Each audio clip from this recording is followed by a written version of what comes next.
Well, good morning, everyone. Thank you so much for joining the Hudson Library for our virtual art history program in partnership with the Gichigamiin Indigenous Nations Museum in Evanston, Illinois. In recognition of Native American Heritage Month, today's program will spotlight one of the museum's permanent exhibitions, a regional tour of American Indian cultures, which explores the major regions of the United States and Canada and showcases the art and material culture of the indigenous tribes who inhabit them. And joining us from the museum is Visitor Service and Program Manager Michael Lamble. Michael has a master's degree in medieval Renaissance history and museum studies and has been with the museum since 2022.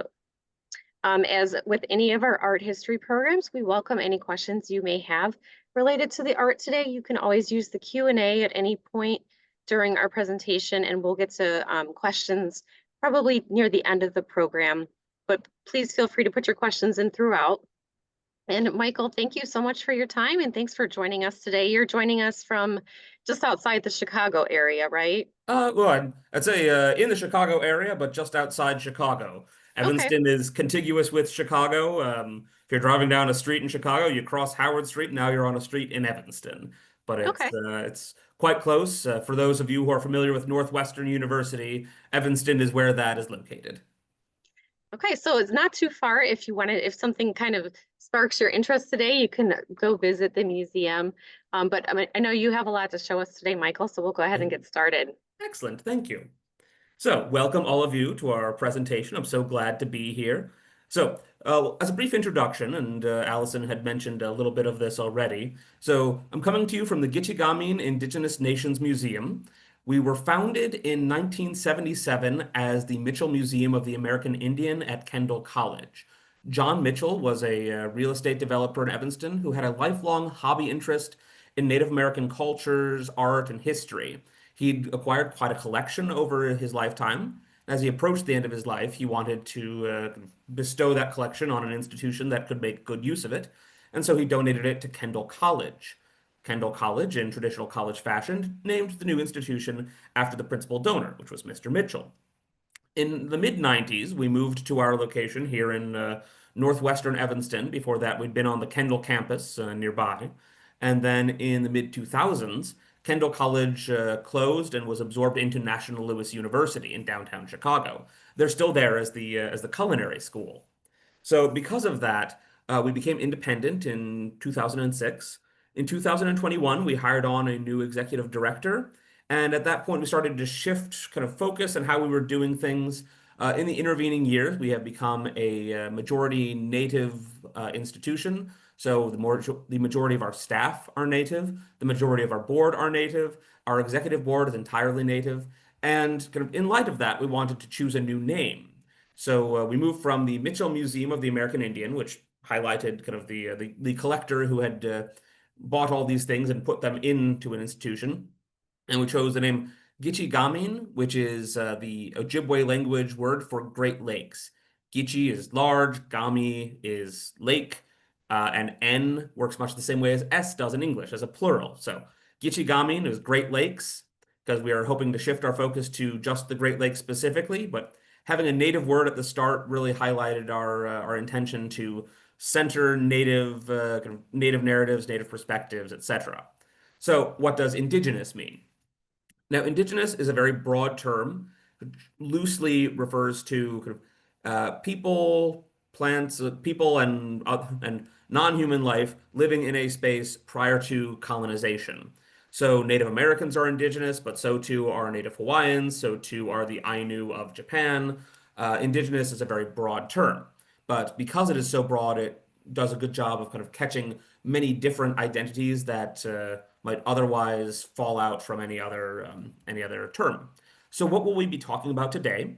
We will be going over 5 principal regions of the United States and Canada, namely the Woodlands, Great Plains, Southwest, Pacific Coast, and Arctic and Subarctic, and look at 5 universal human needs in each of those, namely food, clothing, housing, transportation, and art, beauty. I'll be stopping at points throughout the presentation to take some questions as moderated by Allison, but let's begin. So, We're going to start in the woodlands. This is roughly the Mississippi River eastward to the Atlantic Ocean, a rather large space, including both Evanston and Hudson, Ohio. But also it includes places like New England, places like Florida, so a very broad category, but generally united by having ample forests and ample waterways. There are a lot of in the woodlands? Trees, wood. And what do we usually see around trees? Water. And those two come together rather nicely in the form of a birch bark canoe. This birch bark canoe is one of the highlights of our collection. We really like having it and directing people's attention to it as they first come in, because a birch bark canoe is very iconic of the Great Lakes region. It's lightweight. This one weighs about 50 pounds, easy enough for an adult to carry over their head. Multiple adults can carry it with ease. It's resource efficient, and we'll talk about that more later. The invention of the birch bark canoe specifically is often attributed to the Ojibwe, but it became very popular in the Great Lakes region and kind of the northern woodlands. By the time Europeans were coming to North America, Great Lakes, or North America and the Great Lakes, the birch bark canoe was very widely used. Elsewhere in the woodlands, especially further south and sometimes along the East Coast, we see dugout canoes carved out of a single tree trunk, but we see those elsewhere in the continent as well. But the birch bark canoe is very iconic of this region, in part because it is very resource efficient. We have here the interior of the canoe, its frame, made of bent cedar slats. These are steamed or put in boiling water so that they become very pliable. They can be bent into shape, and then when they dry, when they cool, then they hold their shape. So rather than having a thick, heavy wooden frame, you have a very light frame so that it doesn't get too heavy either on one's shoulders or in the water. The hull is made out of birch bark, sealed with pitch, with boiled pine sap. Now, people often will point out, well, isn't birch bark usually white? And the outside of birch bark is indeed white. However, the interior of the birch bark is more of a reddish brown color and has a sort of water resistant membrane. So that's why that's put on the outside. Now, birch bark can be harvested throughout the year, most notably in the late spring, typically, I believe, in such a way that it is sustainable, that it doesn't kill the tree to take the birch bark. And this is important because if you killed a tree each time you needed birch bark for a canoe or birch bark for any other purpose, as we will see later, there's many uses of birch bark, you would quickly run out of birch trees. So this ecological knowledge, this knowledge of how things can be sourced sustainably so that you can continue maintaining a certain quality and standard of living without burning through resources. This is a key element of a lot of native cultures. But then we see here with the shaved spruce root for tying stitching on the birch bark to the gunnel. This helps to complete the ensemble there. So we talk a lot about the woodlands, but there's a lot of different peoples in the woodlands. One of the most iconic peoples of the woodlands are the Haudenosaunee. And Haudenosaunee translates to "we live in a longhouse." You may have also heard them called the Iroquois. As the tradition goes, centuries ago, the Haudenosaunee were all at war with one another. Scholars typically put this at around the 13 or 1400s, so what we would call the Middle Ages. But they were at war over land, over resources, over kind of feuds. At length, various leaders, Hiawatha, Tadadaho, and others, put aside their differences, put aside their war, and said, "We are stronger and safer together. We different nations, we can live together in peace and harmony if we form a federation." And so they began describing their federation as one family living together in a house. In the middle of the house, that is the Onondaga, the keepers of the fire. The Mohawk and the Seneca live at either end of the house to protect the doors. The Cayuga and the Oneida live within the house. And then in the 1700s, the Tuscarora joined the Federation as well, living in this longhouse as well. So there's a metaphorical longhouse of upstate New York lived in by the family of the Haudenosaunee. And indeed, this concept of different nations living together as a federation, this was also part of the inspiration for the kind of Articles of Confederation, that constitution before the Constitution that the United States had for its first few years of life. That said, the longhouse is not just metaphorical. There's also real longhouses. These are made in a wooden frame, kind of saplings or sturdy branches lashed together in a long box. Sheets of bark are woven between the struts there to create a wall. We also see uh, pads of grass, pads of woven reeds used in other parts of the country, because longhouses are seen not just for the Haudenosaunee, but also the Wendat, also the Cherokee, different peoples all across the woodlands. A typical longhouse is about 20 feet wide by 20 feet tall by 200 feet long, but we see some smaller, some larger. These are just kind of there is a variety, but they're typically lived in by a large number of people, lots of families living together. There's typically dividers in the house so that each family gets their own space, but it's many families who share a common female ancestor. Because the Haudenosaunee especially, but we know many other nations as well, are matrilineal. They draw their family name, they kind of trace their heritage through their mothers. So there's not just longhouses in the woodlands. We also see, oh, and here's from the New York State Museum, a life-size replica longhouse being built, where we have a piece that's neither from the museum nor from my personal photography. I have put the photo credit so you know where you can find that. But we also see wigwams being built in the woodlands region. These are typically a dome made of saplings or sturdy branches covered in bark. In this case, mats or slats of birch bark. In other places, we see grasses, we see reeds. Concept remains the same. A structure made of branches and saplings, a outside made out of more plant material. You can insulate that with furs or mosses during the winter if you want. In the middle, there's typically a warming fire, not so much a cooking fire. You want to do your cooking outside so that animals don't try to find their way into your home. Now, this model is in kind of a partial state of cross section, so it doesn't immediately leap out, but there's a hole in the top center there for the smoke from the fire to escape. So this is the favored housing of the Council of the Three Fires, the Potawatomi, the Odawa, and the Ojibwe, who historically were the principal peoples of the woodland or of the kind of Lake Michigan region, but not exclusively so. We of course see also the Miami, the Menominee, the Ho-Chunk, and many other peoples living throughout the Great Lakes. But so this is sized for about a nuclear family plus, I suppose, is the term that I often use. So parents, children, and then a relative or two, an aunt or uncle, a grandparent, perhaps a cousin or two, living together in one of these wigwams. Both case of wigwams and longhouses, we see many making up a town. Longhouses, a few longhouses making up a town because there's many families within. Wigwams because it's typically one family per wigwam, a lot of wigwams per town. So what are we eating, or what are we seeing people eating in the woodlands region?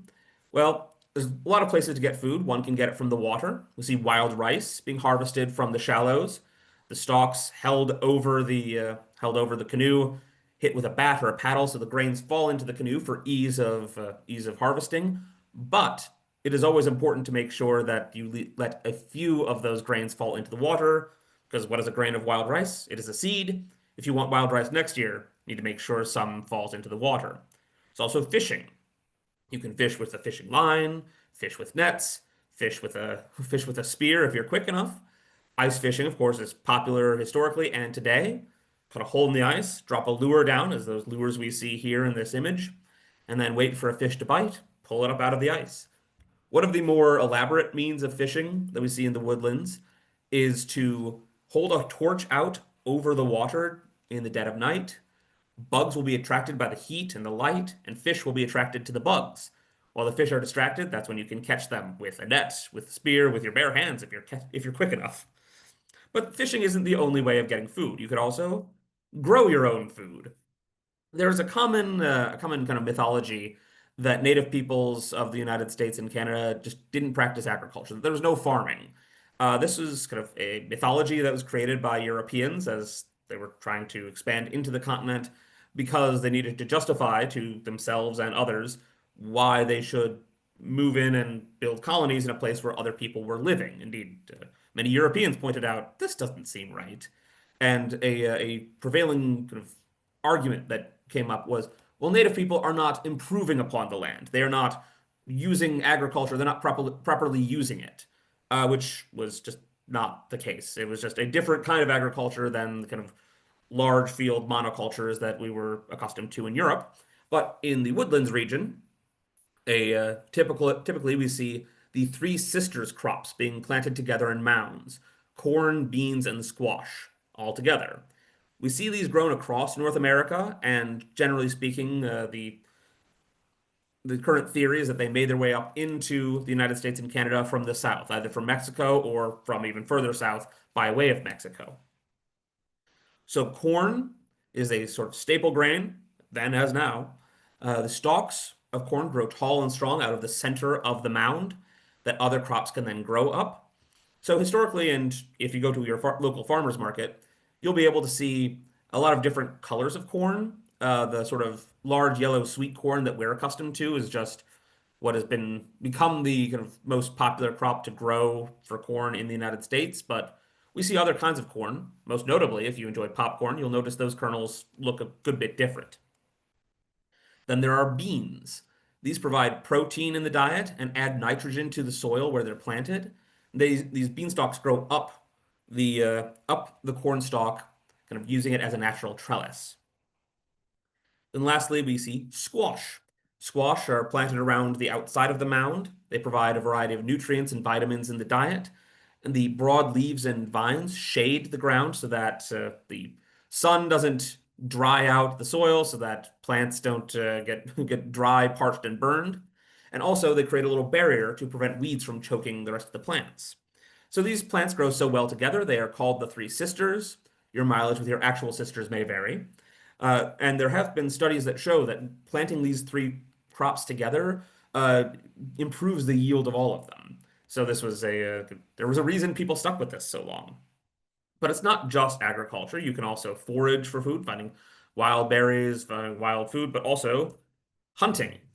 Certainly see fowl like geese, ducks, and turkeys, small game like rabbits. But big game is that's what you're most often going to be hunting for in the woodlands, then as now. There's still a lively hunting culture in many parts of the woodlands region. Deer, elk, moose, all widely available. Now, we often, and we're approaching Thanksgiving, so we often associate with Thanksgiving the idea of the turkey. And it's possible the turkeys were eaten at the first Thanksgiving, but Massasoit, the sachem or leader of the Wampanoag, those native people who were allied with the Pilgrims, upon his arrival to the Pilgrim Harvest Festival that we've come to call the first Thanksgiving, he tasked his men with bringing 5 deer. So venison was certainly, by his perspective, the proper thing to bring to a feast. So what are people wearing in the woodlands historically? Well, we can look at pre-contact. People are wearing a lot of leather derived typically from deer skins, shirts, skirts, dresses, leggings. We see here a reenactor from the kind of Jamestown Yorktown Foundation on the right, dressed in some traditional Powhatan clothing. And then to the left there, a feather mantle, a woman from Cape Cod. So this is a woven net structure with feathers tied in. So feather mantles are historically a very elaborate and fancy sort of clothing we see in the woodlands region that nearly died out, and we're very pleased to say that people have been bringing back the technique of making these. But all this is well and good, but after Europeans began arriving in the woodlands in around 1600s or so we see finished cloth being introduced among other trade goods. Native communities were very happy to incorporate these new finished items into their fashions, but not just kind of mimicking European fashions directly. Rather, they made their own hybrid styles. These, for instance, are some Seminole clothing from South Florida, where it's quite hot, quite humid. So you want something loose and airy.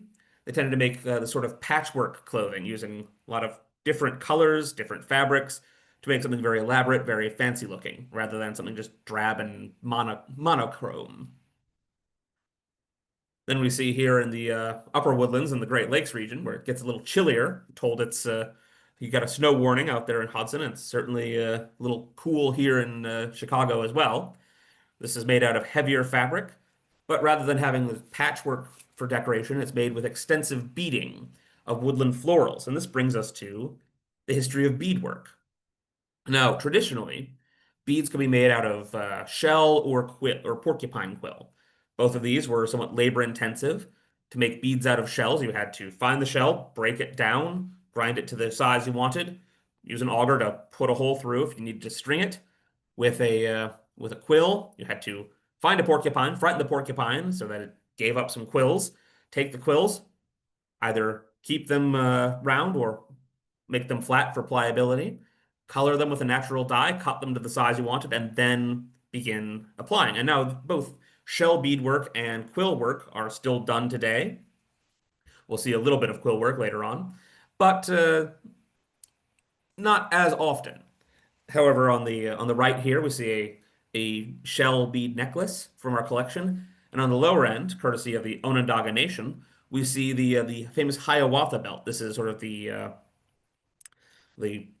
constitution, the founding constitution, the founding document of the Haudenosaunee Federation. Now, a wampum belt like this isn't just beautiful; it is also historically something used to ratify a treaty, to mark the beginning or end of a conflict, to form an alliance. So these are kind of important documents in addition to beautiful art. But as Europeans made their way into the woodlands, we see glass beads coming over by the ton, manufactured in places like Venice, Bohemia, explicitly for trade with North America. So this led to an explosion in native art. We see on the left here a bandolier bag made by some Menominee artists. On the right, a bandolier bag from the Ojibwe. We'll do a bit of zoom in here. We see this nice kind of hexagonal beadwork. Hundreds of hours going into such a thing. And here's more florals. And now these beads, finished cloth, metal tools, firearms, all these manufactured in Europe to be brought to the Americas to trade for beaver furs. Because beaver fur was very sought after in Europe for making felt hats. Now, over the course of the 18th century, more and more Europeans began living in what is now the United States, what is now Canada. Following the 7 Years' War, the American colonists want to expand further and further out from the initial colonies, which after the Revolution, they begin doing with great speed. Andrew Jackson in the 1830s institutes an explicit policy of native removal, and through treaties like the Treaty of St. Louis, the Treaty of Chicago, the Treaty of New Echota, and others, begins removing native nations from their lands in the woodlands. Now, these treaties are often signed under duress, often under coercion. Sometimes the wording of the treaties is changed between the time it was first shown to native representatives and then actually signed. Sometimes those representatives who signed the treaty were not actually deputized by their nation to sign a treaty on behalf of the whole nation. And notably, many of these treaties make promises of annuities of money, foodstuffs, education to be provided to native peoples in exchange for their land, which notoriously go unfulfilled. But we see then the Trail of Tears for the Cherokee, the Trail of Death of the Potawatomi, the kind of forced removals of native peoples to the Great Plains on the idea that, well, the Great Plains are uninhabited. No one lives out there. It's fine. As we will see, the Great Plains are not uninhabited. But before we move on, do we have any questions about the woodlands?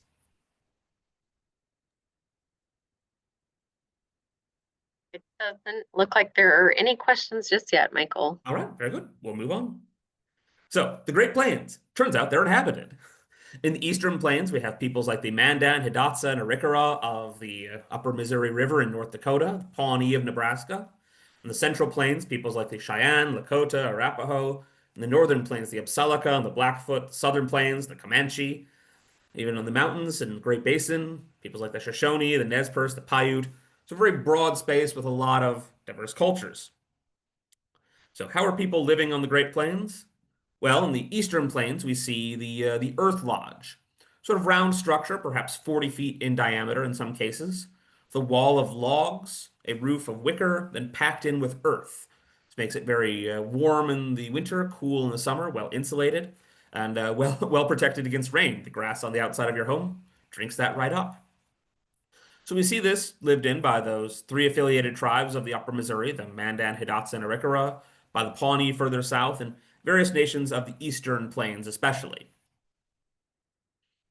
You may be more familiar with the teepee. as kind of the iconic plains housing, made out of a conical frame of lodge poles or ponderosa pine, covered in leather or canvas. Traditionally, it takes several bison hides to make the leather covering of a teepee, so canvas certainly is also an option after European contact.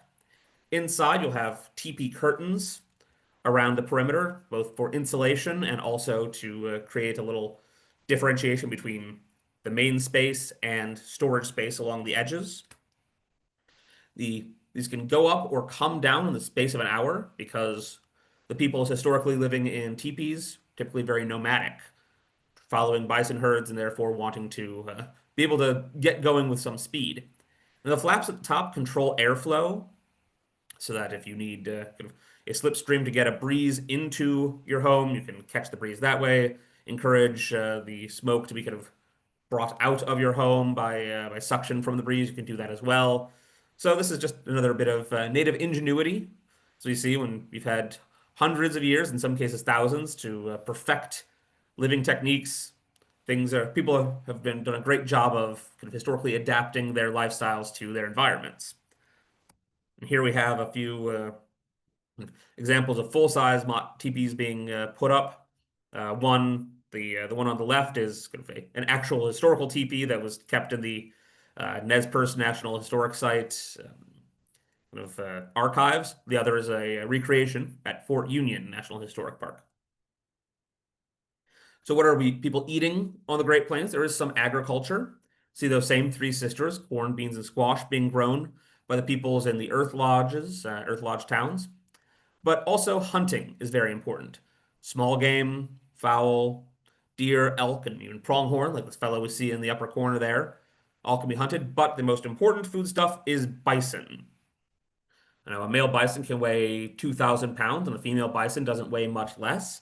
So this is a great source of food and also a good source of leather, good source of bones for tools, good source of horns for tools, good source of bladders for vessels. So the bison are very important to all plains cultures, both stationary and nomadic. And because of this, the federal government in the 19th century instituted a policy of bison extermination in the hopes that by destroying the principal food source of native peoples, they could force surrender. Luckily, I'm pleased to say that bison are making a comeback, and there are many extant bison herds in the United States today. So how does one hunt bison? Well, it's a little bit difficult. Prior to the introduction of horses, you can try to stampede bison into a corral, into a river, where once they're slowed down, people with spears, people with bows can kind of slay the bison they need. Another way is a bison jump, stampeding bison off of a cliff. It's difficult to get a photo of this, but this is a photo I took at the Buffalo Bill Center of the West of a statue of some bison falling off of a cliff. So the bison fall off the cliff, fall to the ground, and then you have ample bison. Once horses become ubiquitous on the Great Plains, however, hunting bison on horseback becomes very common. In this case, you're wanting to ride up alongside the bison, hit it with a lance, or better yet, with an arrow to do a kind of instantaneous kill of the bison so it doesn't suffer, and this makes the meat all the better. It becomes much more efficient, but also a little dangerous if you're riding through a stampeding bison herd. But on horseback, you say? Horses, very important means of transportation on the Great Plains. The archaeological consensus at this time is that they were introduced by the Spanish, first in Mexico, brought up into the Southwest, and then made their way out of the Southwest, being brought by the Comanches of the Southern Plains, who are related to the Shoshones of the Rocky Mountain region, then kind of dispersed out through trade networks.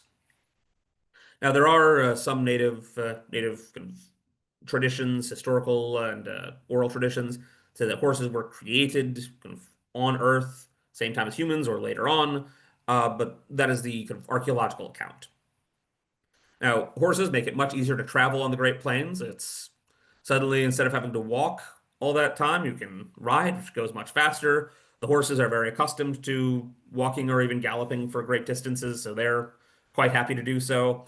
And the travois is very easy to use with a horse. A travois is a sort of A-frame made out of those lodge poles. Once you've taken down the teepee, arrange it into that A-frame and place it on the back of a horse, or prior to the introduction of horses, on the back of a dog. Horses, however, were found to be much more amenable to dragging the travois. You can also travel by boat, and this is a photograph of a bull boat that I took at Knife River Indian Village's National Historic Site. So this is a round boat made out of a wooden frame covered in bison hides, filled with as much meat as you can carry, and then floated down the river to the Earth Lodge town. So we see this used by those more stationary peoples. Reason for this, as I said, a bison can be a couple thousand pounds of meat, bones, etc., and that's too much for your poor horse to carry. A boat, on the other hand, can carry that with some ease. So how are people dressing on the Great Plains? Well, we see a lot of traditional leather clothing, shirts, dresses, leggings, all made out of leather. There's a little dolly and such an ensemble that we have in our galleries. But once cloth was introduced by European traders, native peoples in the Great Plains, just as in the Woodlands region, kind of adapted cloth to their own fashions and own interests. This example of an elk tooth dress from the Buffalo Bill Center of the West is an excellent example. It's a wool dress, but with elk molars stitched on. Now, any given elk only has a few of these molars, so to have an elk tooth dress like this is to telegraph to all around you that your household is very well provided. You eat quite well there. You have many good hunters, and if any of your less fortunate neighbors might need some assistance this winter, you would be happy to help them. So this way, the clothing is adapted to native interests and fashions. So we talked a bit about woodlands beadwork. There's a lot of plains beadwork as well. We see on the left, we have a bone pipe bead breastplate. Have in the center there some quill work. So those are kind of quills affixed to strips of rawhide. And then on the right, we have an elaborately beaded cradle board, so where you're going to be keeping a baby. Now, bone and traditional materials like porcupine quills were used, but once glass beads were introduced by Europeans, really took off on the Great Plains. But we see a lot more abstract design, a lot of kind of triangles, diamonds, squares, circles, chevrons, that sort of thing in plains beadwork. That said, there is figural artwork on the Great Plains. There is kind of painting and drawing. One of the most iconic sorts is the winter count. This one is the winter count of a gentleman by the name of Lone Dog, currently held by the Buffalo Bill Center of the West. So it's composed of symbols making up a a recollection or important event for each year. During the dead of winter, when it's cold out, when no one wants to be going outside, leading members of a community will say, "What happened this year? What will we remember?" Then mark that down on the hide. Next year, same question, marked next to that first symbol, spiraling out until you have a record of decades, sometimes even a century. So these are very, very valuable kind of records and archives of native life, in addition to being quite beautiful pieces of art. You'll remember those teepee curtains I mentioned earlier. Well, these weren't just plain, these were often painted. This is the Elkhorn Scraper Warrior Society victory record held at the Art Institute of Chicago. This is painted on bison hides, depicting scenes of daily life, but also of battle, of history, of important events in the life of the community and the owner of the home. There's a shared visual lexicon. Those kind of fluent in Plains artwork would be able to look at it and say, ah, yes, this is these people are fighting these people, and we know that this person is here because of this symbol. For instance, the curvature on some of the spears we see in this image that indicates that those riders are kind of commanders of the society. The fellow, unfortunately, kind of in the second from the right, in the second from the bottom row, unfortunately partially obscured. We know that that fellow is not a member of the Elkhorn Society, but rather of the Dog Soldier Society because of his dog rope sash. And so it's a shared visual lexicon, which then, after the introduction of paper, pencils, crayons, etc., becomes ledger art. As paper, as new materials are introduced on the Great Plains, this style of art is translated from teepee covers, from leather onto paper, and then we see again an explosion of artwork on the Great Plains. Every warrior can now record his deeds, every household can record their lives. Then, even after the Indian Wars, after noted commanders are imprisoned at Fort Marion in Florida, they continue making ledgers, which become quite the collector's item for white collectors. So up top there, we have a piece of ledger art from around 1900 that we have in our collection. And the lower image is an excerpt from the Black Horse Ledger, which is currently housed at the Newberry Library and is available online if you're interested in seeing it. So before we move on to the Southwest, do we have any questions about the Great Plains? I do not see any questions in our Q&A. All right, we'll move on then. So the Southwest, Arizona, New Mexico, the portions of the adjoining states, and even parts of Mexico. This kind of the U.S.-Mexico border is a much more recent invention than most of the cultures of the Southwest. This is different cultures. There's some overlap. We see the Comanche are kind of plains people that make their way down in the Southwest, and the Apache are very kind of southwestern people that are a little more plains-ish. But we see the Apache, the Tohono O'odham in the Southwest, notably also, perhaps most famously, the Puebloan peoples, just the Zuni, Hopi, Taos, Acoma, etc., and the Diné, or Navajo, of the Southwest. So where are people living in the Southwest? Well, the Pueblo peoples, as you might expect from the name, are building pueblos. We see examples from ancient times of pre-existing caves or built into mountainsides, but we also see a lot of freestanding pueblos built out of adobe bricks, expanded out over the generations. Each unit is the domicile, is the home for a family. As families grow, as children grow up and start their own families, new units are built on. So over generations, these pueblos grow tall and larger until a new pueblo has to be built, typically built around a central square and a kiva, a subterranean circular room used for special ceremonies. Now, the ladders are used to get from one level to another, which is also a defensive mechanism. If someone enters your town that you don't want in there, you can bring your neighbors upstairs, bring up the ladder, and then you have time to mount a defense. We also see the Hogan of the Diné, or the Navajo, a sort of hexagonal log cabin with a wicker roof packed in with earth. Historically, there's a hole in the top for smoke to escape from a fire, and then after stoves become very common, a space for the chimney. Now, we still see pueblos and hogans being used by people spending some time in these buildings. Uh, Fewer people living in them year round, but certainly sometimes people spending time in a hogan, spending time in a pueblo as kind of a means of recreating, maintaining historical culture, maintaining connection to one's ancestry, or even in some cases using it as a convenient building for entertaining, for ceremony, etc. So what are people eating in the Southwest? Sometimes they're hunting. If you can catch a nice antelope, that's always good. But it's arid, it's an unforgiving climate in the Southwest. You can't just rely on animals coming your way to hunt them, which is why agriculture is all the more important in the Southwest. We see again those three sisters, corn, beans, and squash, however, being grown rather than all in one mound together, very spread out to avoid overtaxing the very kind of dry desert soil. See a lot of animal domestication. Despite their association with New England, turkeys were first domesticated in the Southwest, although this turkey was photographed in Madison, Wisconsin. And after the Spanish arrived in the Southwest, bringing with them horses, but also other domestic animals, the peoples of the Southwest became very fond of sheep. Mutton to this day is a popular food in the Southwest. But so if you're traveling around in the Southwest, you could walk. Historically, that's how people got around. We do see horses after their introduction by the Spanish. Makes it much easier to get around, much easier to travel. But there's a lot less travel than on the Great Plains.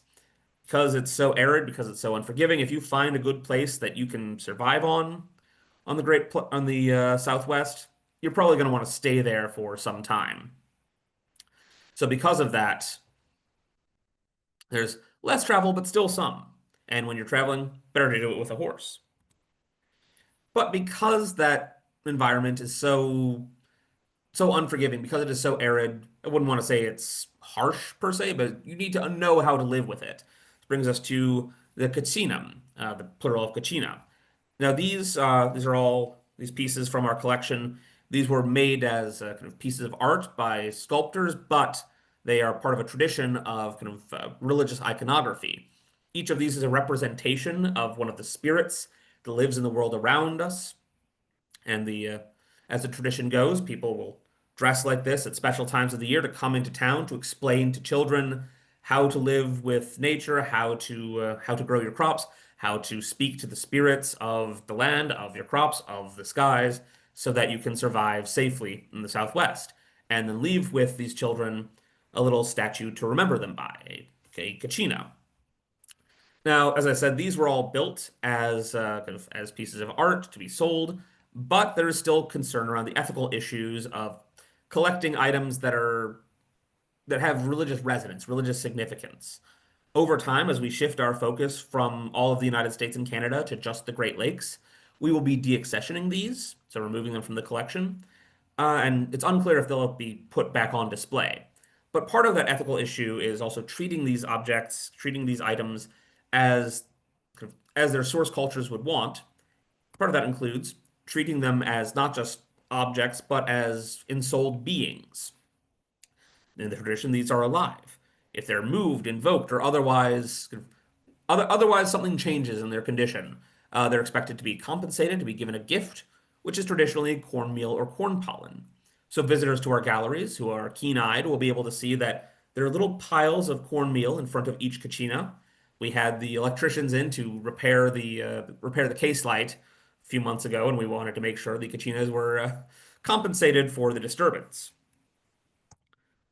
But kachinas are not the only kind of art in the Southwest. Perhaps most famous for the Southwest is pottery. We see a lot of ceramics and pottery being made in the Southwest, very popular with collectors to this day. We have many people coming by the museum to say, I have some Southwestern pottery. Should I donate that to the museum? At which point I have to tell them, I'm afraid we're not taking on any new items at this time. But traditionally, these would be used for food storage, cooking, serving food, storing water, storing grains, just storage. But they have very distinctive designs. On the left here, we have some excellent matte on gloss blackwork pottery. Now, we like this technique especially because this is an ancient technique that over the course of the 17th and 18th centuries kind of died out. It was lost. No one who could do it kind of passed that along. Everyone forgot how to do it. But in the 19th century, Pueblo potters like Maria Martinez and others said, our ancestors could do this. We can do this. We can, and through experimentation, they brought this technique back. So this isn't just native ingenuity. This isn't just tradition. This is a tradition of native ingenuity that through tenacity, through experimentation, and through dedication, native people were able to revive. And we find that quite impressive indeed. Then on the right, we have a more kind of elaborate artistic sculpture showing the creation of people emerging from the ground at the start of time. But in this pottery case, most of these pieces are quite new because we removed many pieces from the pottery case that were rather old because we found that they had been come by less than honestly. Now, in the United States, there is a law called NAGPRA, the Native American Graves Protection and Repatriation Act, which prevents the ownership of by museums of human remains, grave goods, and objects of cultural patrimony without the explicit consent of the source tribe. Now, for a long time, the onus was on tribes to prove that a museum had something of theirs, that it was a grave good, object of cultural patrimony, or a piece of human remains, and that it belonged to them rightfully. However, the onus has since shifted. Now it is contingent upon museums to prove that those items we have were come by honestly. The default is that they should be under the care of their source communities. Now, we are pleased to say that we took these items down before we were legally obligated to. We just did so because we want to make sure we have good relationships with source communities, with tribes across the country. We have a staff member on site here at the museum whose job it is to maintain those relationships, oversee that repatriation process, working with the tribal historic preservation officers of each tribe. Now, the Tribal Historic Preservation Officer, or TPO, THPO, this is the person for each tribe who's responsible for overseeing these objects of cultural patrimony, maintaining those connections. That said, it's not as simple as just calling someone up and loading up a U-Haul, because sometimes there's contention over where a thing belongs. Something very ancient might have multiple communities that are descended from that kind of original source community. There's also multiple bands of different tribes. So if we have, say, a Potawatomi artifact, there are 9 different bands of Potawatomi, I believe, between the United States and Canada, who should be returned to. So it's a long-term process that I'm glad we have dedicated staff for. We also see jewelry being an art form of the Southwest. Uh, Historically, done with coral, done with kind of turquoise. This blue stone here is turquoise. There's also red coral. After the arrival of the Spanish, silver became much more prized in the Southwest. The Spanish were quite interested in acquiring silver, and so with the introduction of silver as a very valuable item, peoples of the Southwest integrated silver into their jewelry making and became excellent silversmiths, famously so. We see here a beautiful necklace with squash blossom kind of motifs. And then on the right here, we have some of the molds that the molten silver is poured into, paired with some of the bracelets that they eventually made. So that's all well and good, various art forms. But what are people wearing historically? Well, I was unable to find any photos of traditional Southwestern clothing that didn't come from dubiously sourced children's encyclopedias, so I thought it best that we just use our imaginations.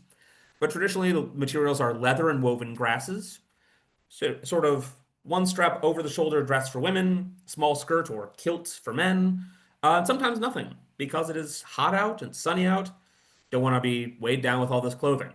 Which, when the Spanish arrived, they were aghast by and introduced some new requirements for those people living under their control in the Southwest. But as we saw with the woodlands and the Great Plains, this wasn't a wholesale adoption of European clothing, but rather an adaptation of European materials. We see here an over-the-shoulder Southwestern woman's dress made with wool rather than out of leather, because peoples of the Southwest became excellent sheep herders, excellent weavers. Now, wool pants, wool dresses, wool skirts, cotton shirts. We see here also Southwestern silver and turquoise jewelry, and a nice woven woolen sash. So an adaptation to native styles. Before we move on from the Southwest, do we have any questions about the Southwest? We do have a few questions. Oh, very good. Um, Let me see here. So first of all, one of our patrons asked, how large is the Navajo Nation at the Four Corners? Let's see. It's sizable. I don't have the dimensions right offhand. Larger than several New England states. Individually, I don't know that it's larger than all of New England. Certainly larger than Rhode Island, larger than some of the smaller states up there. So it's a sizable space. Yeah, I see. I of course just Googled it real quick, and Ah, it looks like it's about 27,000 square miles. So so yes. large, yes. The Navajo Reservation specifically is the largest reservation in the United States. Okay. One of our patrons asked, where are they getting colors for the pots? Like, are they dyes from plants? Like the ones you had some that were black, some that had more of a reddish tone. How are they Yeah. acquiring the dye for that? Yeah. So a lot of that is indeed kind of dyes.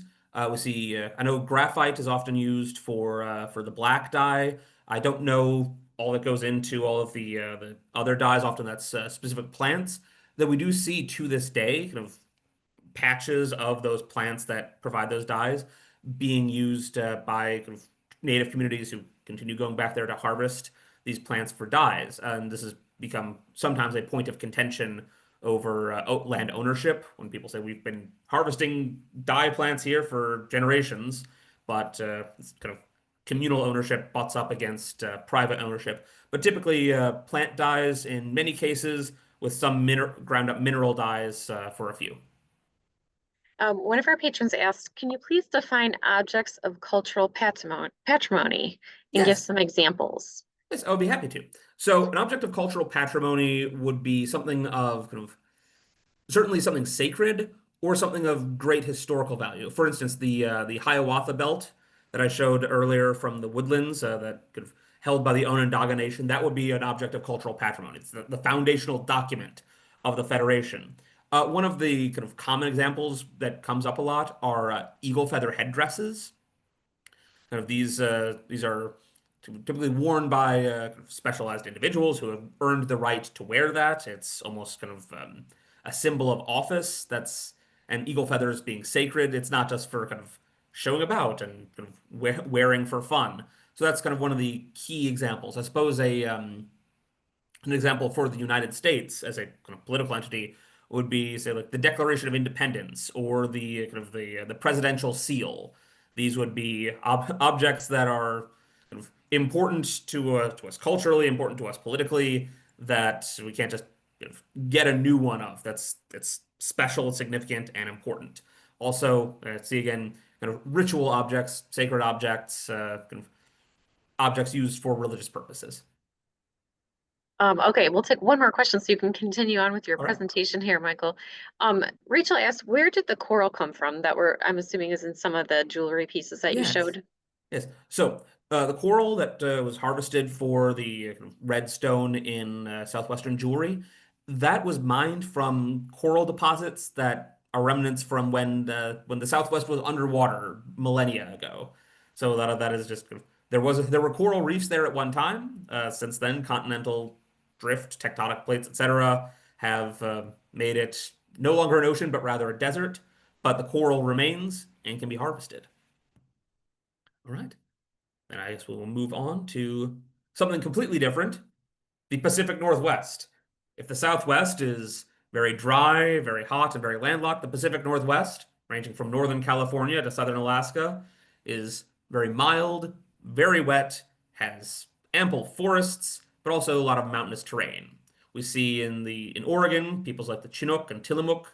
In Washington State, the Coast Salish, the Haida and Kwakwaka'wakw in British Columbia, the Tlingit in Alaska and British Columbia, the Tlingit, and many others. Abundant resources, very densely populated. So the way to get around in the Pacific Northwest, because it is so mountainous, I would recommend against trying to walk up a mountain and down a mountain repeatedly. Better to get around on the water. So that's where we see dugout canoes, carved from grand tree trunks of large cedars, giant redwoods, etc. Much larger than those boats used on the Great Lakes. And here we have some dugout canoes on the shore, courtesy of the Burke Museum of Natural History in Seattle, Washington.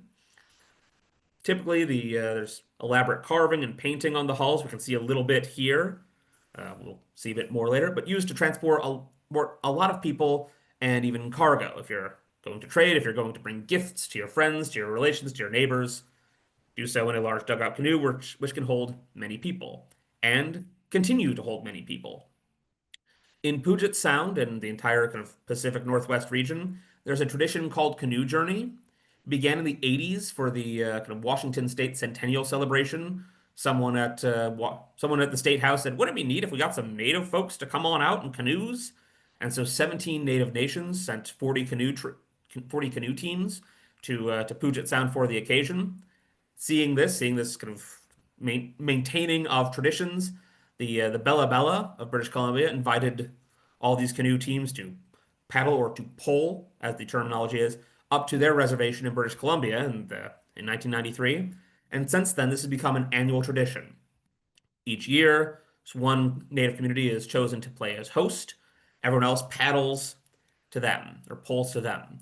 So this is a means of keeping the tradition alive, keeping these lifeways alive, and it's very gratifying to see all these native nations of the Pacific Northwest kind of showing themselves to be still here, still alive, still present.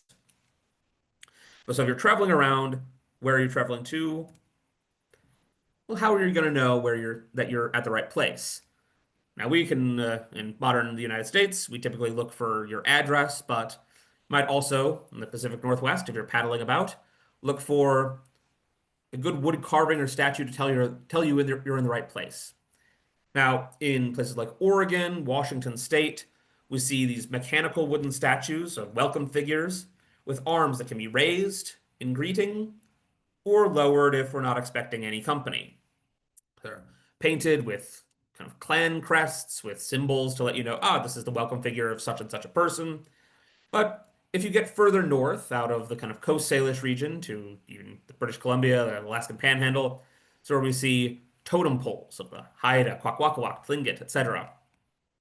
Tall, iconic, a couple dozen feet tall, elaborately carved with information, much like the ledger art and the teepee curtains we saw earlier. There's a shared lexicon for those who know how to read it. Here's who lives here. Here's who their family is. Here's what they're known for. Here's what they're aligned with. Here's what's important about them. A whole little resume for you.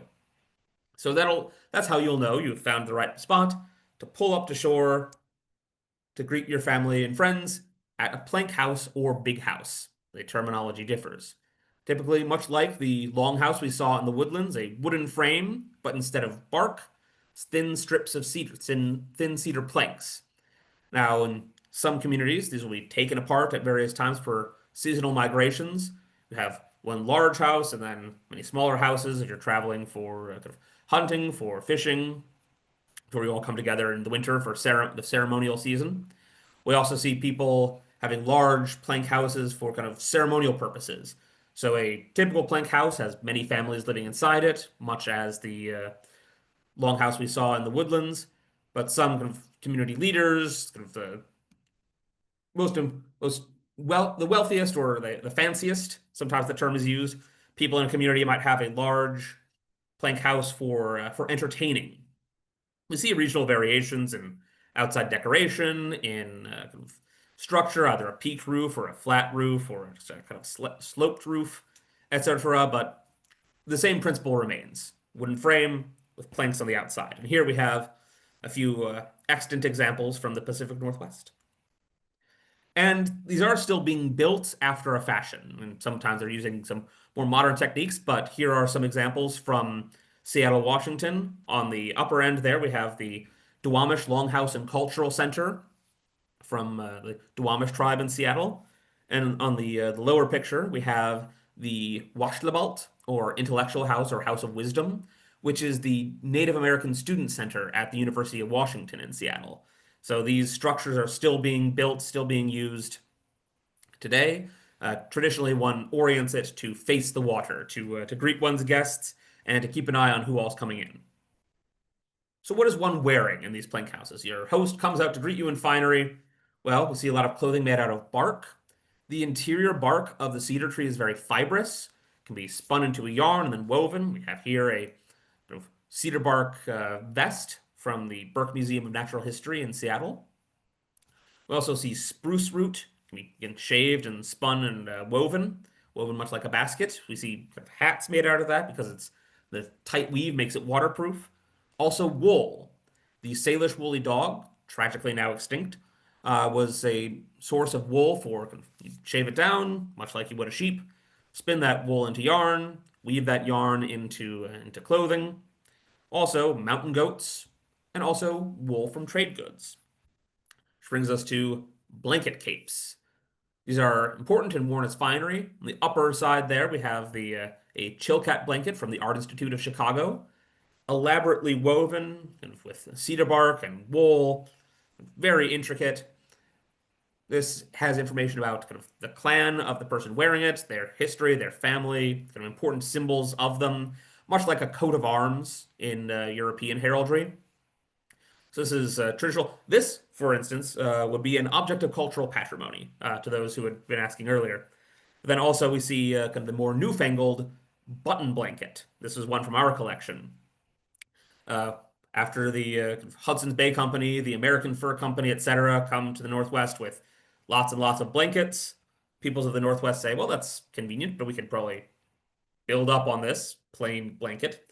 So they begin kind of sewing on extra fabric, applying buttons to create more designs, decoration, and you'll see the little strap hanging down. This can likewise be worn as a cape, worn as a great mantle.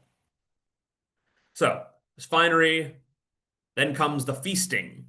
So the potlatch is the term for this grand feast of the Pacific Northwest, where there's feasting, singing, dancing, gift giving. For a time, potlatches were outlawed in the United States and Canada. They're being concerned about having so many native people in one place, building up kind of community and power. we're pleased to say that both the United States and Canada have removed those prohibitions, and potlatches are carrying on once more. Salmon is the staple food of the potlatch and of the Pacific Northwest in general.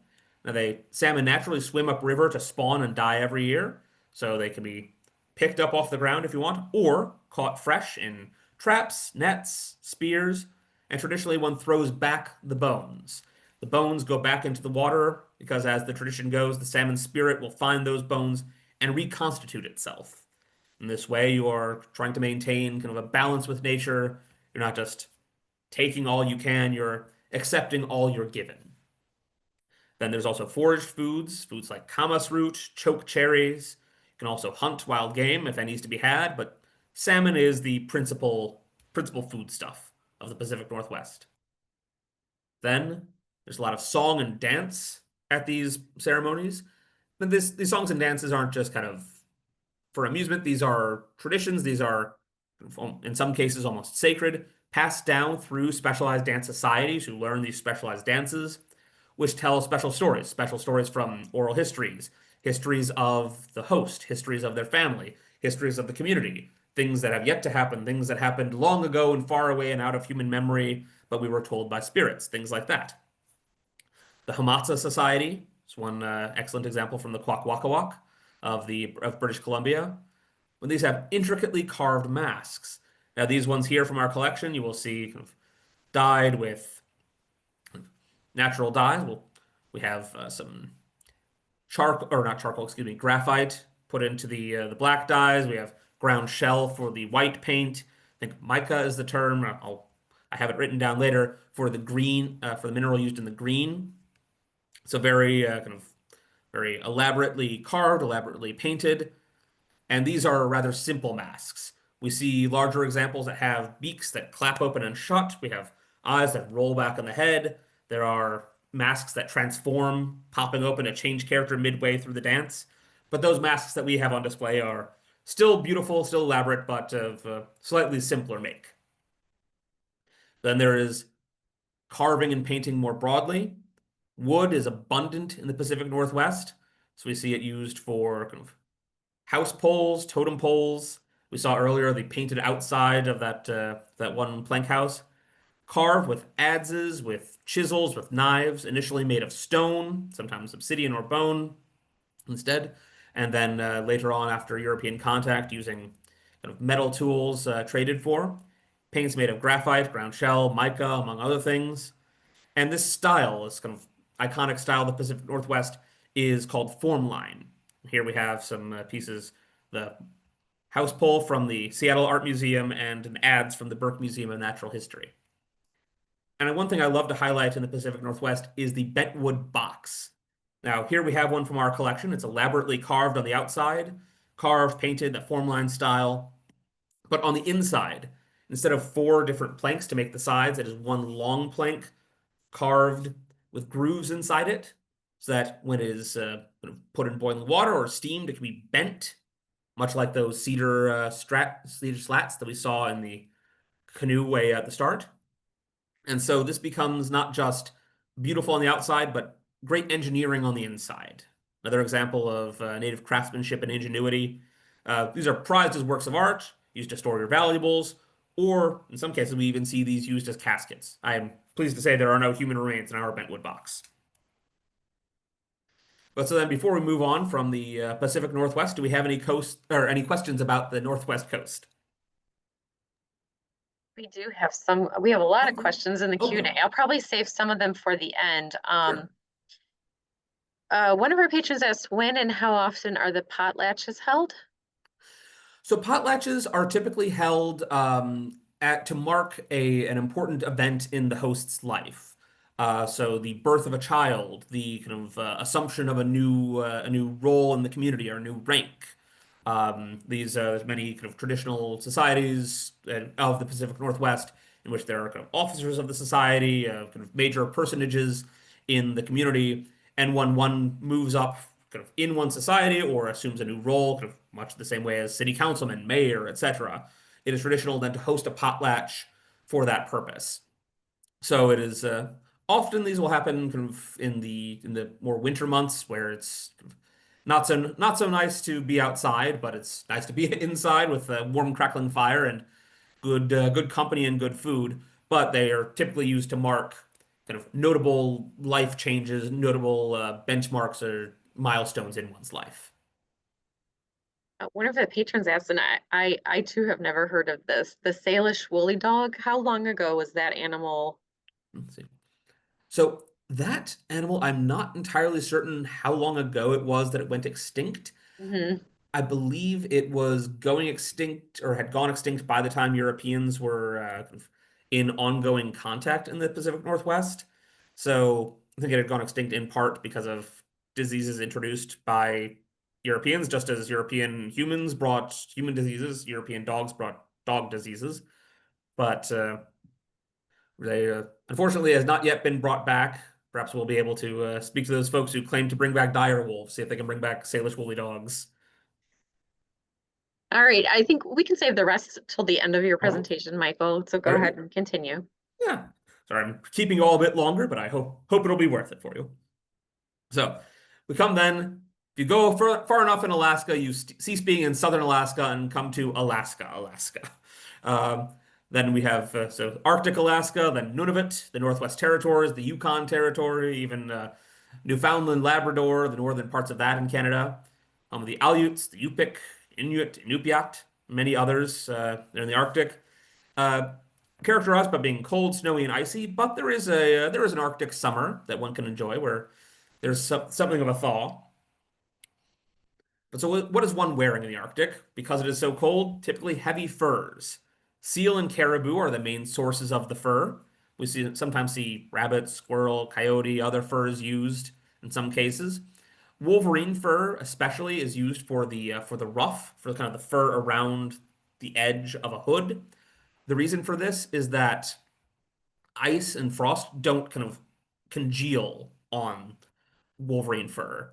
So if you have that as your ruff and you're out in the Arctic, you're not getting this buildup of ice all around your face. It just kind of sloughs off nicely. So that makes it keeps you safe and keeps you looking nice.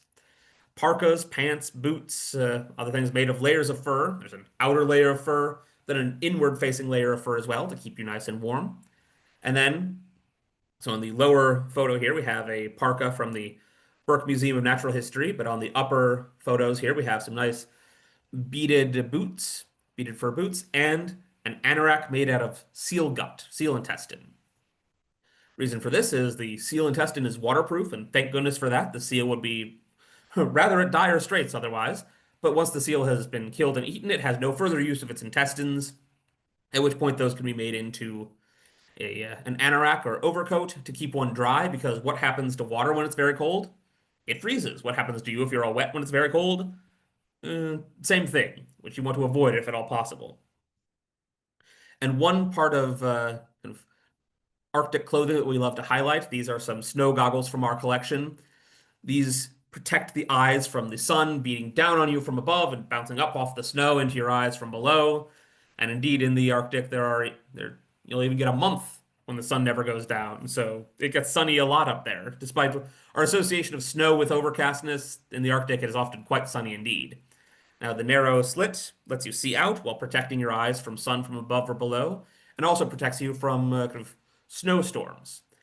They are in order from top to bottom, made of bone, horn, and wood. These are, again, just excellent ingenuity and adaptation to one's environment. So how are you getting around in the Arctic? If you're going across land, you might have a kamutik, or dog sled, pulled by a team of dogs. Now, dogs are excellent for traveling in the Arctic because they eat meat rather than grass or grains. The caribou of the Arctic will eat mosses, eat ferns, eat the kind of that those plants that do grow in the Arctic, but there's not enough to keep a whole team of livestock well fed. But the dogs will eat the parts of caribou that you don't eat. They can navigate by smell, which is just as well if you're traveling across the tundra. Everything you see is snow and ice. It's good that the dogs can find their way. And they're smaller than pack animals, so they can more easily come into a tent, come into a home, stay nice and compact. But if you're traveling over the water, you want a kayak made out of whalebone or wooden frame with skins stretched over it. If any of you have kayaked in your lifetime, it's more probable the kayaks you used were made of fiberglass or plastic, but traditional kayaks are made out of that wooden or whalebone frame with skins closed over. The top is closed off except for a space to sit in. Reason being, you don't want sea spray coming up into your kayak and getting you all wet and filling up the kayak. That's bad enough in the best of times, but see again, when it's 40 degrees below zero, that is that's a recipe for hypothermia. So something small and light like this, it's narrow, allows great speed. This is an example from the Burke Museum of Natural History. But it's good to be in a kayak if you're hunting, if you're fishing. Fishing are a good source of vitamin D. Uh, because of the kind of in the Arctic where it's, as I said, sunny for a long time in the summer, but it's then dark for a long time in the winter. You can't just get enough vitamin D naturally from the sun in the Arctic, which is why supplementing with fish is very important and an important adaptation. Seals, walruses, etc., good for hunting in the Arctic. But whales are a very important part of Arctic life, hunted as a group. One gets a large team of people in kayaks to try to corral the whale, keep it in one place, while a smaller team in an umiak, a larger boat with an open top for the occasion, with harpoons, strike the whale. Now, each time the whale is struck, it loses blood, it is wounded, and each harpoon is attached to something inflated. Traditionally, these are inflated bladders. Today, you might see rubber balloons used as well. This makes it harder for the whale to dive. So eventually, the whale gives up the ghost and dies and is hauled to shore, where the entire community takes its meat, takes its bones for frames, for tools, takes its baleen for tools, takes its blubber for oil. So this is a group effort for a group benefit. These are done for the community at large, not for anyone's profit. Still done ritually. There are some tribes that have kind of the legal permission to hunt whales on a very limited and kind of sustainable basis. And it's noteworthy that in the tradition, this is sort of a ritual combat. The whale, it is said, knows what is happening, and its spirit will depart its body to reconstitute elsewhere, much as the salmon we talked about in the Pacific Northwest. Then also we see seaweed being a valuable source of nutrients from the ocean in the Arctic. So take what you can get in the Arctic. But also from land, we do see kind of birds and their eggs being hunted. Foraged berries can be found, but caribou are a principal form of meat inland in the Arctic. And here we have some caribou running around. I believe this is at the Mount Denali, the Gateway to the Arctic National Park. And caribou, we use that term specifically because caribou and reindeer are more or less the same animal. But when we have school tours with children, we don't want to tell them what's happening to Santa's deer. But I trust you all to know about this. So where are you living in the Arctic? Well, those who travel a lot are typically living in tents, again, kind of conical or rounded tops with frames of wood or whalebone, walls made out of skins and furs, typically smaller than the teepees that we saw in the Great Plains so that you can conserve heat, easily portable on dog sled, etc. We often hear people talking about the igloos, kind of the famous ice houses of the Arctic. Now, igloo in a lot of Inuit languages just means house. So, igluvajak, ice house or snow house, is the specific term for what we would call in English an igloo. These were typically made as sort of a temporary shelter while on the move, although we do see some people in the Canadian Central Arctic who live in them more regularly, made of packed snow bricks. And it's important to note that both the tents and more permanent housing that we'll see in a moment are often packed with snow on the outside for insulation. So you put up your tent and then pack the snow around it as a windbreak. So from the outside, it's easy to think that any house you might see in the Arctic during the winter is made out of snow. Brings us to the stationary housing of the sod house, which the Russians referred to as a barabara. It is made of a wooden frame packed in with dirt and earth, much the same as the earth lodge we saw in the Great Plains, but a good deal smaller. Again, to conserve heat. Rather than walking in the front door, one walks in and goes down into a tunnel, goes through the tunnel and climbs back up into the sod house, which keeps out the wind and keeps in the heat, keeping it well insulated. And because of the small tunnel, see again, this is why you can have your dogs come in conveniently, as opposed to if you had an entire team of horses or oxen, it'd be a bit tight in there. So what kind of art do we see in the Arctic? Well, we see certainly a lot of carving. Bone and stone argillite is a stone often used as well. Historically done for ritual objects, important tokens of esteem, of individual significance. After a lot of colonization happened in the Arctic, stone carving, bone carving, ivory carving was encouraged as a kind of a handicraft to make money. The idea is sell this to tourists, which is how the donors who gave these items to our museum came by them, I believe. So we have here a gentleman in a kayak on the upper photo, and there a bear and some seals having an altercation in the lower photo. All these carved out of some nice black stone. It's not the only kind of art that we see in the Arctic. There's also block printing. These are very similar to Japanese block printing techniques. We see this developing in the latter half of the 20th century, featuring kind of everyday life scenes, nature, one's friends, family, etc. Just kind of all the things one might expect to see in art. But we especially like the block printing because this is a good example of native creativity and ingenuity that is kind of continuing on. Native art doesn't always have to be an ancient tradition. Native artists sometimes use new techniques, develop new techniques, because native cultures are still in existence, still very much still dynamic. And to that end, talk about there are 574 federally recognized tribes in the United States of America and several hundred more in Canada. There's close to 10 million people in the United States on the 2020 census identified as American Indian or Alaskan Native, and of those, nearly 4 million identified as American Indian or Alaskan Native alone. So 22% of Native people live on reservations. The majority live off of reservations, and 60% live in major cities. Chicago, in particular, has a very large Native American community, but we also see large Native communities in many southwestern cities, in Seattle and New York, a famous example, Washington, D.C., the DMV area. So there's a lot of Native people living all over the country, still living their lives today. So thank you all for coming, and I have thank you written in a variety of Native languages from our region up here. Now I'll be happy to take any last questions you have, Allison.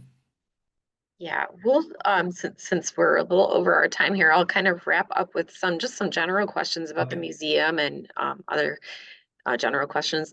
One of our patrons asked, were most of the artifacts in the museum collection from Mitchell, or do you guys have any other donors that contributed to the museum? Yes. So the bulk of the collection does indeed come from Mr. Mitchell. However, we have had other donors donate to the museum over time. Those donors are recorded in kind of in the collection files, and on each label for each item, it'll be noted who donated the collection or who donated that item. Over time, we are kind of revisiting that as we acquire new items in the future. Right now, we're acquiring none. We'll probably be wanting to work directly with native artisans, native craftspeople to kind of purchase kind of reproductions, replicas, and contemporary pieces. But yes, the Mitchell was not the only collector who has donated to the museum. He is just kind of the most principal collector.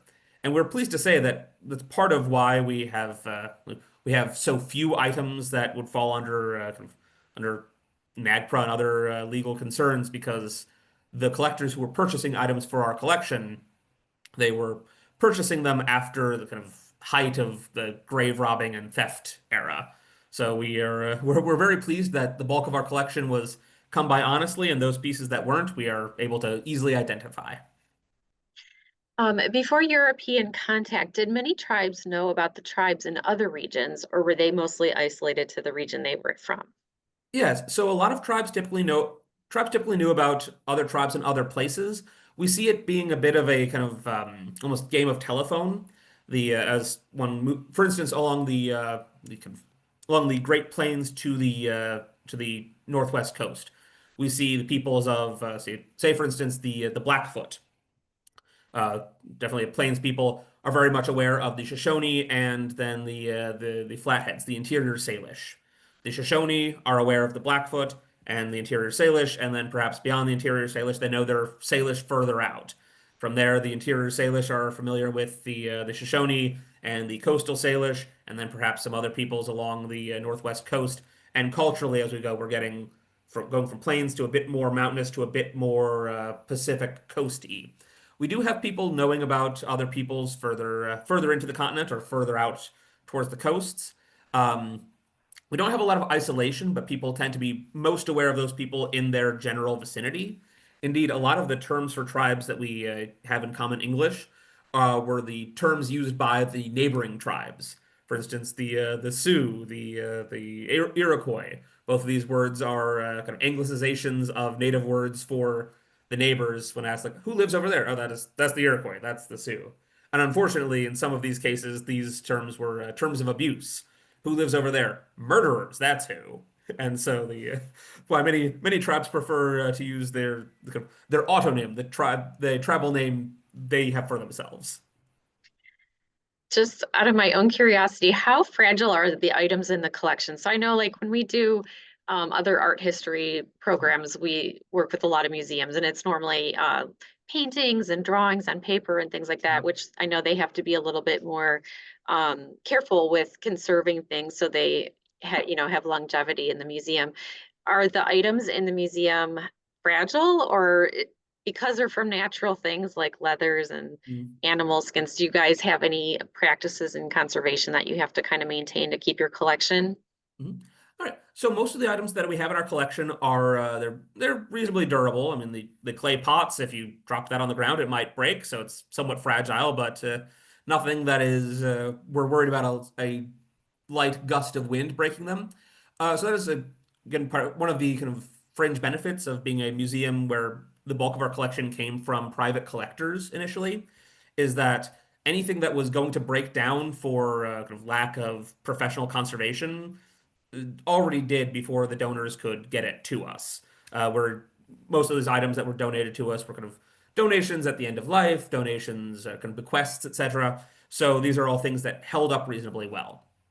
As far as conservation goes, we do have sort of preventative conservation measures, such as we don't want to keep things too brightly lit, use gloves when necessary when handling objects. But with a lot of these pieces, the sort of culturally appropriate way to handle them is to acknowledge that they will decay over time. So this is something that in the broader museum kind of field we're running up against. The kind of museum instinct and the kind of Western instinct is things need to be preserved, whereas a lot of native cultures would say, no, things are built and they have a natural lifespan and they decay, and when they do, you make a new one. And so we are not taking kind of active steps to kind of actively conserve many of our pieces, to my knowledge, because most of them, luckily, do not need a lot of active conservation work. But those that might be susceptible to decay over time, we understand that they were made with that expectation in mind. No one built them with the expectation that they would be eternal, and we don't want to kind of artificially prolong their life in a somewhat grisly way. Well, you shared so much information with us today and so many new things that I'm sure all of our audience really like have never heard before. It was a really um, insightful presentation on so many different regions. I will end on one patron's question, and I think it is interesting to I kind of wondered myself, how did you go from medieval studies in art history to Native American, Yes. working at a Right. Native American museum? Certainly. So I went initially. I was in medieval history with the hope to become a college professor, and that didn't quite pan out. I find I enjoy telling people who are really interested but don't know much about a subject about that subject than telling people who know everything about that subject something new, which is what you have to do in academia a lot. So I came into museums in general. I've always had an interest in native cultures because, in addition to kind of said medieval and Renaissance, at the tail end of the Renaissance, that's where we're seeing Europeans kind of making their way to North America, finding this diverse collection of cultures, societies living here on the continent. So I find it very interesting to study these diverse native cultures to see how it kind of we see the records in real time of how they're reacting to these strange newcomers coming. What do they like? What do they not like? What are these interactions like? So it has a lot of similarities to medieval history, just in that like well, we're seeing change over time. We're seeing cultures coming into interaction, sometimes friendly, sometimes less so, but all very interesting. some of it also is that my background in museum studies kind of has, I like to think, helped to prepare me to work in a museum setting of any sort. And the Gichigamiin is a somewhat small museum, so I'm useful as a kind of museum Swiss Army knife in that to that extent. We have, as I said, a very large Native community in Chicago, and we have several Native staff members here at the museum who are experts on their life experiences, experts on Native history, experts on Native cultures. So we have the experts on the content. What I bring to the table, my value here is not that I am the expert on the content. I'm a presenter. I'm a song and dance man. I can do the logistics. I can take it from content knowledge to museum presentation. So that's I suppose how I came into it. Been doing living history as a hobby since high school. So that a lot of that is public facing interaction, interpretation, making something that feels far away, distant, and alien feel very familiar and understandable to an audience. So in that way, the uh, the skills translate. Well, thank you so much. And thank you so much, all of our viewers, for um, taking the time to share in our celebration of Native American Heritage Month here in November. We do still have just, I think, one program left. We have John Sayles, an author, will be here speaking about his new book, To Save Man, I believe it was. And you can check out any of our upcoming programs on the library's website at hudsonlibrary.org. And we hope you join us for more of our virtual and in-person programs. And Michael Lamble, thank you so much for joining us from the Gichigamiin Indigenous Nations Museum. We appreciate your time today and all the information you shared with us. So Thank you, thank you so Allison. much. Yeah, I've been so happy to be here with the Hudson Library and your patrons, even if only virtually. thank you, everyone. Have a nice day.